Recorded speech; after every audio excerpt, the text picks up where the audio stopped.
Summer सिजनमा लगाउने भेजिटेबलको सिडहरू चाहिँ मेरो आइसकेको छ। मैले लगभग 1 हप्ता जस्तो अगाडि अर्डर गरेको थिएँ होला, यो आज आइपुगेछ।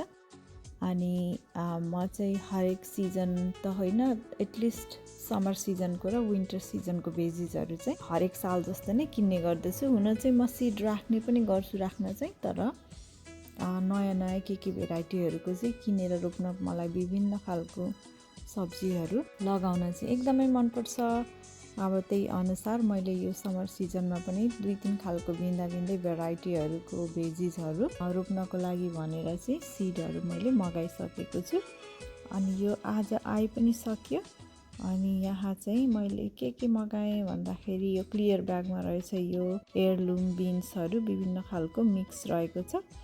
अनि त्यो चाहिँ छ त्यस्तै यो चाहिँ करेला, अनि यो चाहिँ टमाटरको बिउहरू रहेछ।